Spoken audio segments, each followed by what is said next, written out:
আসসালামু আলাইকুম সম্মানিত দর্শক মণ্ডলী, মামা ভাগ্নে এগ্রিকালচার ইউটিউব চ্যানেলের পক্ষ থেকে আমি গোলাম রব্বানী আপনাদের সাথে আছি। তো আজকের ভিডিওটাতে আমি যা দেখাতে চলেছি, আপনারা থাম্বনেল এবং টাইটেল দেখে বুঝতে পারছেন যে ক্ষীরা যারা চাষ করে থাকেন তারা দেখবেন কিন্তু বিশেষ করে যে সমস্যাটা হয় সেটা হচ্ছে কিন্তু সাদামাছির আক্রমণে পাতায় হলুদ ছোপ ছোপ দাগ হয়ে যাওয়া।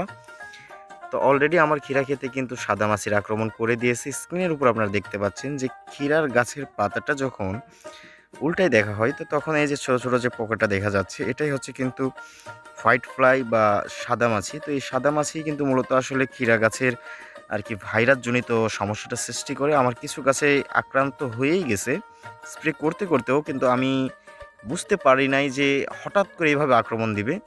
দেখা যাচ্ছে যে একদিনের মধ্যে আক্রমণ দিয়ে দিছে। তো এইরকমটাই হয়, কিন্তু ১-২ দিনের মধ্যেই কিন্তু আপনার সম্পূর্ণ ক্ষেতটা একদম নষ্ট করে দিতে পারে।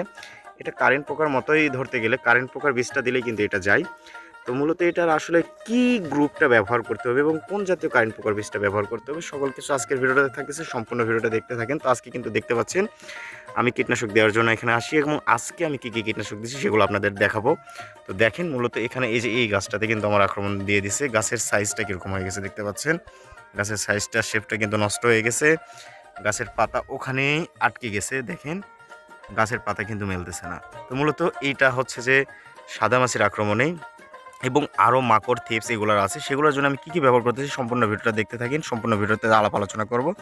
সো গাইস, দেখতে পাচ্ছেন আমি কিন্তু এখানে ব্যবহার করতেছি কী আসলে মূলত ব্যাপারটা হচ্ছে যে আমি ছত্রাকনাশক হিসেবে এটা ব্যবহার করতেছি এবং কারেন্ট পোকার জন্য এটা ব্যবহার করতেছি বা সাদামাছির জন্য।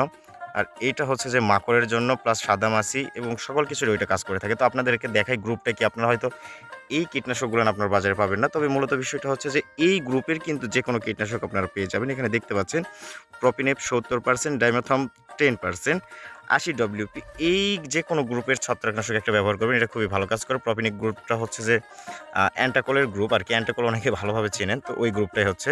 আর এটা আমি ব্যবহার করতেছি লালট। তো প্রাইমেট্রেজিম 60%, নিটম পাইরাম 20%, মানে 80 ডব্লিউপি। এই যে কোনো জাতীয় কারেন্ট পোকা যদি ব্যবহার করেন, এখানে দেখতে পাচ্ছেন যে ধান, আম, বেগুন, শসা, মরিচ, সবজি, থিপস, গাছপরিং, হপার, থ্রিপস, সাদামাছি সকল কিছু কিন্তু কাজ করবে। আর আরেকটা দেখাই আপনাদেরকে, এটা হচ্ছে যে ইয়োকা। তো এটার গ্রুপটা আপনারা দেখেন অ্যামামেকটিন 5% এবং প্রোপোজাইট 20%। তো এটা হচ্ছে নেটিভ ক্রপকের একটা পণ্য। তো এটা ব্যবহার করলে এটাতেও কিন্তু বিভিন্ন রোগের কাজ করে থাকে। দেখেন বেগুন, চা, আম, শসা, কুমড়া, করলা জাতীয় সকল ধরনেরতে আপনারা দিতে পারবেন। মাকড়, সাদামাছি, অ্যাফিডস অ্যাসিড, থ্রিপস। তো এটার ব্যবহারটা হচ্ছে যে 10 লিটার পানির জন্য 5 মিলি এবং 20 লিটার পানির জন্য যাদের মেশিন আছে তারা ব্যবহার করবেন 10 মিলি হারে।